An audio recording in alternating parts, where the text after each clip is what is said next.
وادی رضا کی کوہ ہمالا رضا کا گئے اور جس سمت دیکھیے وہ علاقہ رضا کا گئے. بسم اللہ الرحمن الرحیم. الحمد للہ رب العالمین والصلاة والسلام علی سید المرسلین وعلی آلہ واصحابہ اجمعین. اما بعد فاعوذ باللہ من الشیطان الرجیم. بسم اللہ الرحمن الرحیم. لعنت اللہ علی الکاذبین. صدق اللہ العظیم وبلغنا رسولہ النبی الامین الکریم ونحن علی ذلک لمن الشاہدین والشاکرین والحمد للہ رب العالمین.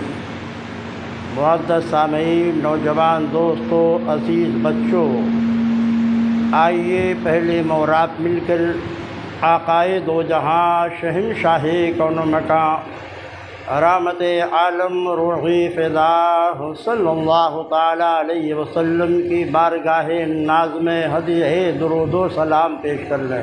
اللہم صلی علی سیدنا و نبینا مولانا محمد کما تحب ترضی بان تصلی علیہ صلاۃ و سلام علیک یا رسول اللہ صلی اللہ تعالی علیہ وسلم. معزز سامعین، خطبہ مسمونہ کے بعد آیت کریمہ کے ایک ٹکڑے کی تلاوت کا شرف حاصل کیا ہے، جس کا ترجمہ یہ ہے کہ اللہ کی لعنت ہو جھوٹ بولنے والوں پر. معزز سامعین، گناہ دو طرح کے ہوتے ہیں. ایک ہوتا ہے صغیرہ یعنی چھوٹا گناہ، ایک ہوتا ہے کبیرہ یعنی بڑا گناہ. چھوٹے اور بڑے گناہ کی پہچان کیا ہے، اس کی تعریف کیا ہے؟ ہر وہ گناہ جس پر پروردگار عالم نے عتاب فرمایا ہو، عذاب کا ذکر فرمایا ہو، وعید فرمائی ہو، ہر ایسے گناہ کو بڑا گناہ کہا جاتا ہے جس پر اللہ نے وعید عذاب نازل فرمائی. مثلا زنا گناہ کبیرہ ہے، جھوٹ بولنا گناہ کبیرہ ہے، سود کھانا گناہ کبیرہ ہے، اور ایسا گناہ جسے شریعت نے ناپسند تو فرمایا ہے مگر اس پر وعید عذاب نازل نہیں فرمائی، اسے چھوٹا گناہ کہا جاتا ہے. چھوٹا گناہ معزز سامعین یہ نیکیوں سے بھی ختم ہو جاتے ہیں. قرآن کا فرماتا ہے ان الحسنات یذھبن السیئات ذالک ذکریٰ للذاکرین. نیکیاں یہ چھوٹے چھوٹے گناہوں کو مٹا دیتی ہیں.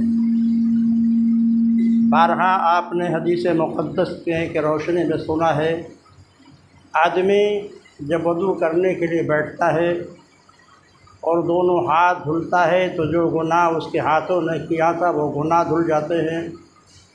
چہرہ دھلتا ہے تو جو گناہ اس نے آنکھوں سے کیا تھا وہ گناہ دھل جاتے ہیں. پاؤں دھلتا ہے تو جو گناہ اس نے پاؤں کے ذریعے کیا تھا وہ گناہ دھل جاتے ہیں. اور ایک حدیث شریف میں حضرت ابو ذر رضی اللہ تعالیٰ عنہ فرماتے ہیں کہ میں حضور اقدس صلی اللہ علیہ وسلم کے ساتھ پتجھڑ کے موسم میں ایک درخت کے پاس سے گزرا. اللہ کے نبی نے اس کی ٹہنیاں پکڑیں اور اسے حرکت دیا اور پتے جھڑنے لگے. تو سرکار نے فرمایا بندہ جب وضو کرتا ہے تو اس کے گناہ ایسے ہی جھڑتے ہیں جیسے درخت کے پتے جھڑا کرتے ہیں۔ اس سے مراد ہے چھوٹے گناہ جنہیں نیکیاں ختم کر دیتی ہیں، نیکیوں سے وہ گناہ مٹ جاتے ہیں۔ لیکن جو بڑا گناہ ہوتا ہے جسے گناہ کبیرہ کہا جاتا ہے، جیسے جھوٹ بولنا، زنا کرنا، شراب پینا، سود کھانا، یہ ایسے بڑے گناہ ہیں جن میں کچھ کا تعلق تو صرف اللہ کے حق سے ہے۔ آپ نماز چھوڑتے ہیں، گناہ کبیرہ ہے۔ آپ صاحب استطاعت ہو کر زکوٰۃ نہیں دیتے، یہ گناہ کبیرہ ہے۔ صاحب استطاعت ہے حج نہیں کرتے، یہ گناہ کبیرہ ہے۔ معزز سامعین، کچھ وہ گناہ ہیں جن کا تعلق صرف اللہ کے حق سے ہے، لیکن کچھ ایسے بھی گناہ ہیں جن کا تعلق اللہ کے حق سے بھی ہے اور بندوں کے حق سے بھی ہے۔ آپ نے کسی کی زمین غصب کر لی،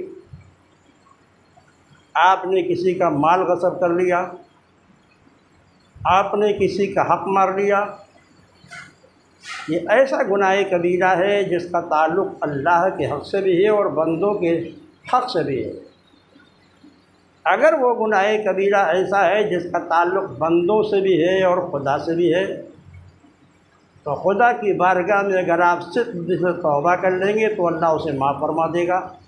لیکن جب تک کہ بندوں سے آپ معافی نہیں مانگیں گے یا اس کی چیز کو اسے واپس نہیں کریں گے یا اسے راضی نہیں کر لیں گے، اس وقت تک کہ اللہ بھی اسے معاف نہیں فرمائے گا، کیونکہ حق اللفظ کا حکم حق اللہ سے کہیں زیادہ سخت ہے۔ حدیث شریف میں ہے کہ اگر کسی نے دنیا میں کسی کا 2 پیسہ بھی دبا لیا ہے ناحق، تو قیامت میں وہ 2 پیسے کے بدلے میں 700 باجماعت نمازیں اس آدمی کو دی جائیں گی جس کا حق آپ پر تھا اور آپ نے دنیا میں نہ تو ادا کیا اور نہ ہی حق والے سے معافی مانگا۔ سامعین حضرات، انہی گناہوں کے تعلق سے ایک بڑی لمبی حدیث پاک عرض کرنے جا رہا ہوں میں، جسے امام بخاری رحمۃ اللہ تعالیٰ علیہ نے بخاری شریف جلد اول میں بہت تفصیل کے ساتھ ذکر فرمایا ہے۔ حدیث مقدس آپ سنیں تاکہ حدیث مقدس کے سننے کا بھی ثواب ملے اور آپ اور ہمیں سب کو اس سے عبرت بھی حاصل ہو۔ یہ حدیث مقدس ایسی ہے کہ علماء کے لیے بھی باعث عبرت ہے اور عوام کے لیے بھی باعث عبرت ہے۔ ہمیں بھی اس سے عبرت لینا ہے اور آپ حضرات کو بھی اس سے عبرت لینا ہے۔ خواب ہم اور آپ سبھی دیکھتے ہیں۔ سونے کی حالت میں جو آدمی دیکھتا ہے اسی کو خواب کہا جاتا ہے۔ سونے کی حالت میں پروردگار عالم کبھی کبھی اپنے بندوں کو ان کے زندگی کے مستقبل کے بارے میں خواب کے ذریعے مطلع فرما دیتا ہے۔ کبھی خواب ایسے ہوتے ہیں جو بالکل واضح ہوتے ہوں، دیکھنے والا بھی سمجھ لیتا ہے کہ میرے ساتھ یہ معاملہ پیش آنے والا ہے۔ کچھ خواب ایسے ہوتے ہیں کہ ان کی تعبیر واضح نہیں ہوتی ہے، سمجھ میں نہیں آتا ہے کہ اس خواب کی تعبیر کیا ہوگی۔ تب ایسی صورت میں آدمی کو یہ چاہیے کہ اپنے اس خواب کو کسی ایسے عالم کے سامنے بیان کرے جو تعبیر میں مہارت رکھتا ہو، تاکہ وہ آج کے خواب کی صحیح تعبیر بتا سکے۔ آقائے کائنات صلی اللہ علیہ وسلم کی ہمیشہ عادت کریمہ تھی کہ آپ جب بھی نماز فجر سے فارغ ہوتے تھے تو صحابہ کو مخاطب کر کے ارشاد فرماتے تھے، ہل رأى منکم رؤیا، اے صحابہ کیا تم میں سے کسی نے کوئی خواب دیکھا ہے؟ اگر صحابہ کوئی خواب دیکھتے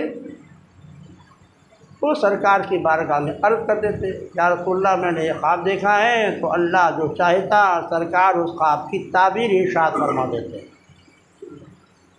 ایک دن حضرت سمرہ ابن جندب رضی اللہ تعالیٰ عنہ اس حدیث کے راوی ہیں اور بخاری شریف میں باب قائم کیا گیا ہے ما قیل فی اولاد المسلمین، اس کے بعد باب ہے وما قیل فی اولاد المشرکین۔ پھر ایک لمبی حدیث امام بخاری رحمۃ اللہ علیہ نے حضرت سمرہ ابن جندب صحابی رسول کے ذریعے روایت فرمایا ہے۔ حضرت سمرہ ابن جندب ارشاد فرماتے ہیں کہ سرکار فارغ ہوئے نماز سے، فاقبل الینا بوجہہ، اور سرکار ہماری طرف اپنے چہرے سے متوجہ ہوئے اور ارشاد فرمایا ہل رأى منکم رؤیا، یہ بتاؤ کیا تم میں سے کسی نے خواب دیکھا ہے؟ صحابہ نے عرض کیا رسول اللہ ہم میں سے کسی نے کوئی خواب نہیں دیکھا ہے۔ تو آقا ارشاد فرماتے ہیں لیکن آج کے دن میں نے خواب دیکھا ہے۔ پھر سرکار نے اپنے خواب کی تفصیل بیان فرمائی۔ آقا ارشاد فرماتے ہیں کہ میں نے خواب میں یہ دیکھا کہ دو شخص میرے پاس آئے اور مجھے ارض مقدس لے کے گئے۔ ارض مقدس سے مراد ہے بیت المقدس کی سرزمین، مجھے وہاں لے گئے۔ جب میں ارض مقدس سے پہنچا تو میں نے کیا دیکھا، ایک شخص بیٹھا ہوا ہے اور ایک شخص اس کے سرہانے کھڑا ہوا ہے، سر کے پاس۔ اس کے ہاتھ میں لوہے کا آنکڑا ہے۔ میں نے یہ دیکھا کہ جو شخص بیٹھا ہوا ہے اس کے جبڑے میں اس شخص نے لوہے کے آنکڑے کو ڈالا اور ایک طرف کا جبڑا چیرتا ہوا گدی تک کے لے آیا۔ پھر اس نے دوسری جبڑے کی طرف ڈالا اس آنکڑے کو اور چیرتا ہوا گدی تک لایا، تو پھر داہنا جبڑا اس کا صحیح ہو گیا۔ پھر داہنی طرف اس نے جبڑے کو پھاڑا اور بایاں جبڑا صحیح ہو گیا۔ اسی طرح اسے مسلسل عذاب دیا جا رہا ہے، یعنی کبھی دائیں جبڑے کو آنکڑے سے وہ شخص پھاڑتا ہے اور کبھی بائیں جبڑے کو وہ شخص اسی آنکڑے سے چیرتا ہے۔ سرکار فرماتے ہیں جب میں نے یہ عبرتناک منظر دیکھا تو میں نے پوچھا یہ کیا ہے، کیوں اسے عذاب دیا جا رہا ہے؟ اس میں سے دو فرشتوں نے جو مجھے لینے کے لیے آئے تھے، ان دونوں نے جواب دیا انطلقا یا رسول اللہ، حضور چلیے، ابھی آپ چلتے رہیے، آج یہی سب تو دکھانے کے لیے آپ کو لایا گیا ہے کہ آپ کی امت کی بدعمالیاں کیا ہیں اور ان کی سزا کیا ہے، انہیں کیا عذاب آخرت میں دیا جائے گا۔ سرکار فرماتے ہیں میں کچھ دور اور آگے چلا، میں نے کیا دیکھا، ایک شخص گدی کے بل لیٹا ہوا ہے اور اس کے پاس ایک شخص کھڑا ہوا ہے جس کے ہاتھ میں بہت بڑا پتھر کا چٹان ہے۔ وہ شخص جو پتھر کا چٹان لے کر کھڑا ہوا ہے وہ اس شخص کے سر پہ مارتا ہے، اس کے بعد وہ پتھر ڈھلک جاتا ہے۔ پتھر کو لینے کے لیے جب وہ شخص جاتا ہے تو اسی درمیان میں اس کا سر پھر ٹھیک ہو جاتا ہے، پھر وہ آ کر دوبارہ اسی طرح کی سزا دیتا ہے۔ بار بار اس کے سر کو کھچلا جا رہا ہے اور پتھر ڈھلکتا ہے اور وہ شخص لینے کے لیے جاتا ہے اور لانے کے بعد پھر اسے یہ عذاب دیتا ہے۔ اس وقت بھی میں نے عرض کیا یہ کیا ہے، تو فرشتوں نے کہا اور چلیے، ابھی اور مناظر آپ دیکھیں گے کہ آپ کے امت کی بدعمالیوں کی سزا کیا ہوگی۔ سرکار فرماتے ہیں پھر میں اور آگے بڑھا تو میں نے دیکھا خون کی ایک نہر ہے، اس خون کے نہر میں ایک شخص تیرتا ہوا بیچ نہر میں جاتا ہے، پھر بیچ نہر سے تیرتا ہوا وہ کنارے آتا ہے اور کنارے پر ایک شخص کھڑا ہوا ہے جس کے ہاتھ میں پتھر ہے۔ جب وہ کنارے آتا ہے تو وہ شخص اس کے سر پہ وہ پتھر مارتا ہے اور پھر وہ اسی بیچ نہر میں چلا جاتا ہے۔ برابر اس کو یہی عذاب ہو رہا ہے، نہر میں جاتا ہے، بیچ میں وہ تیر کے آتا ہے، یہاں سے اسے آدمی مارتا ہے اور پھر وہ وہیں پر بیچ نہر میں پہنچ جاتا ہے۔ مسلسل اسی طرح کا عذاب اسے دیا جا رہا ہے۔ یہاں بھی سرکار نے فرمایا یہ کیا ہے، تو فرشتوں نے کہا آگے چلیے، ابھی اور آپ کو مناظر دیکھنا ہے۔ آپ ارشاد فرماتے ہیں میں نے دیکھا ایک سوراخ تنور کی طرح تھا، نیچے سے کشادہ، اوپر آ کر کے وہ تنگ ہو گیا تھا۔ میں نے اس میں دیکھا آگ کی لپٹیں ہیں